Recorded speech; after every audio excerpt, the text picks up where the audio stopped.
नमस्कार, चलिए जानते हैं क्या है आज के इंडियन स्टॉक मार्केट का हलचल। नमस्कार। आज हम बात करेंगे भारतीय शेयर बाजार के उस एक दिन की जिसने सब कुछ हिलाकर रख दिया था। जी हाँ, वो ब्लैक मंडे जब इन्वेस्टर्स की स्क्रीन पर हर तरफ सिर्फ लाल रंग था और माहौल में सिर्फ और सिर्फ दहशत। 10 लाख करोड़ रुपए। सोचिए जरा, ये सिर्फ एक नंबर नहीं है, ये वो भारी भरकम रकम है जो सिर्फ एक दिन की ट्रेडिंग में, हाँ, सिर्फ एक दिन में इन्वेस्टर्स की जेब से निकलकर हवा हो गई। बिल्कुल एक ही झटके में सब कुछ स्वाहा। लोगों की सालों की कमाई कुछ ही घंटों में डूब गई। और ये गिरावट कोई मामूली गिरावट नहीं थी, इसने तो मार्च 2020 के बाद के सारे रिकॉर्ड तोड़ दिए थे। तो चलिए आज इस बड़ी गिरावट की एक एक परत खोल कर देखते हैं। वो तारीख थी 30 मार्च 2026। मार्केट खुला तो लोगों को उम्मीद थी कि शायद थोड़ी रिकवरी आएगी, लेकिन हुआ ठीक उल्टा। बाजार एक ऐसे फ्री फॉल में चला गया जैसे मानो किसी गाड़ी के ब्रेक ही फेल हो गए हों। जरा आंकड़ों पर नजर डालते हैं, कहानी और साफ हो जाएगी। सेंसेक्स 1600 पॉइंट से भी ज्यादा गिरा और निफ्टी सीधा 488 पॉइंट नीचे। आपको याद है मार्च 2020 का कोविड क्रैश, उसके बाद से निफ्टी की ये सबसे बड़ी, जी हाँ, सबसे बड़ी एक दिन की गिरावट थी। और मिड कैप इंडेक्स तो लगभग 1450 अंक टूट गया।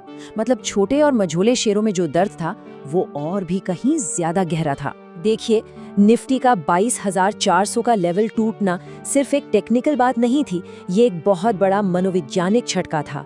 ये लेवल बाजार के लिए एक लक्ष्मण रेखा जैसा बन गया था और जैसे ही वो रेखा टूटी, मार्केट में घबराहट और भी तेजी से फैल गई। तो अब सबसे बड़ा सवाल ये है कि आखिर ऐसा हुआ क्यों? अचानक बाजार में ये सुनामी आ कैसे गई? इस पूरी तबाही के पीछे 5 बड़े कारण थे। आइए एक एक करके इन सभी को समझते हैं। ये है वो 5 वजह। रुपए की रिकॉर्ड तोड़ गिरावट, आसमान छूती कच्चे तेल की कीमतें, बढ़ता हुआ जियोपॉलिटिकल तनाव, रिजर्व बैंक के कुछ नए नियम और विदेशी निवेशकों की लगातार बिकवाली। इन सब ने मिलकर एक ऐसा परफेक्ट स्टॉर्म खड़ा कर दिया जिससे बचना लगभग नामुमकिन था। सबसे पहला विलन था रुपया। भारतीय रुपया अपने इतिहास में पहली बार $1 के मुकाबले 95.22 के रिकॉर्ड निचले स्तर पर पहुंच गया। अब जब किसी देश की करेंसी इतनी तेजी से गिरती है ना, तो विदेशी निवेशकों में जबरदस्त घबराहट फैल जाती है और वो अपना पैसा निकालना शुरू कर देते हैं। दूसरा बड़ा झटका आया कच्चे तेल से। ब्रेंट क्रूड ऑयल की कीमत $116 प्रति बैरल के पार पहुंच गई। अब देखिए, भारत जैसा देश जो अपनी जरूरत का ज्यादातर तेल बाहर से खरीदता है, उसके लिए ये बहुत ही बुरी खबर है। इससे सीधा सीधा महंगाई बढ़ने और पूरी अर्थव्यवस्था पर दबाव पड़ने का डर पैदा हो गया। तेल की कीमतों में ये आग लगी थी मिडिल ईस्ट में बढ़ते तनाव की वजह से। अमेरिका और ईरान के बीच टकराव इतना बढ़ गया कि पूरी दुनिया की सप्लाई चेन पर खतरा मंडराने लगा। और ये तो हम जानते ही हैं कि जब दुनिया के इस हिस्से में टेंशन होती है तो उसका असर पूरी दुनिया के बाजारों पर पड़ता है। चौथी वजह हमारे देश के अंदर से ही आई। रुपए की गिरावट को थामने के लिए रिजर्व बैंक ऑफ इंडिया ने बैंकों के विदेशी मुद्रा में लेन देन पर, जिसे फॉरेक्स पोजीशन कहते हैं, कुछ नई और सख्त सीमाएं लगा दी।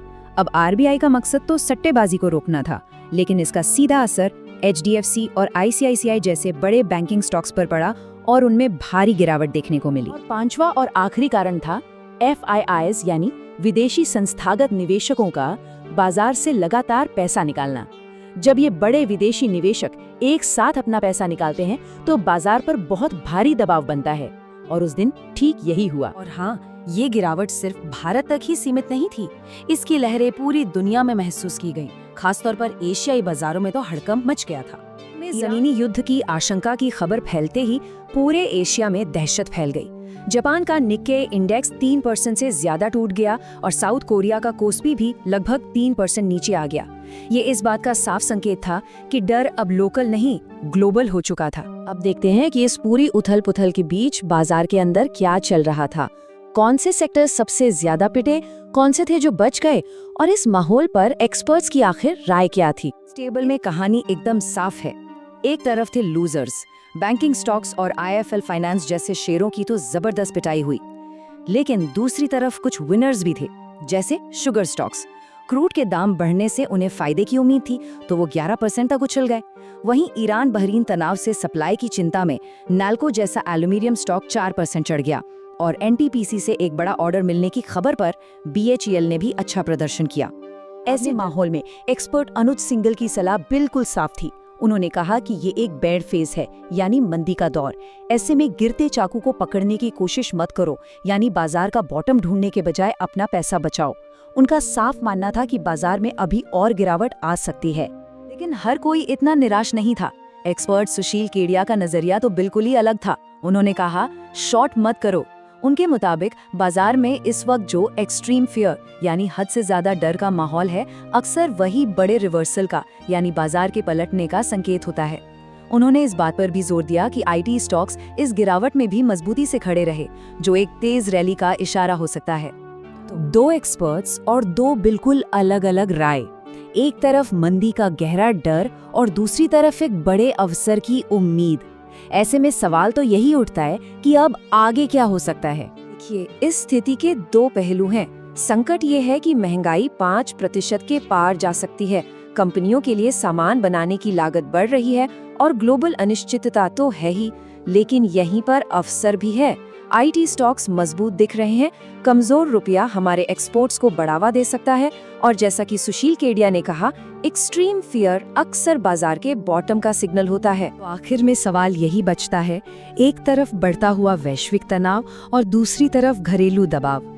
इन सब के बीच क्या ये एक ऐसा संकट है जिससे डरना चाहिए, या फिर ये एक ऐसा अवसर है जिसे हिम्मत करके पकड़ लेना चाहिए? बाजार की अगली चाल ही शायद इस सवाल का जवाब देगी।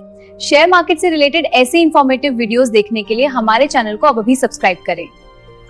शेयर बाजार में निवेश बाजार के जोखिम के अधीन है। मैं कोई सेबी पंजीकृत रिसर्च एनालिस्ट नहीं हूँ। मेरी तरफ से मैं बेस्ट जानकारी प्रोवाइड करने का पूरा प्रयास करता हूँ, पर शेयर मार्केट में कोई भी ट्रेडिंग या निवेश का सिस्टम 100% परफेक्ट नहीं होता है।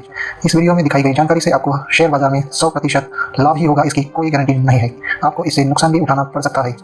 इस वीडियो में दिखाई गई जानकारी को सिर्फ एजुकेशनल पर्पस के लिए समझा जाए तथा इसमें बताई गई जानकारी का उपयोग स्वविवेक से करें। मैं इस वीडियो का निर्माता किसी भी नुकसान के लिए उत्तरदायी नहीं हूँ। Thank you.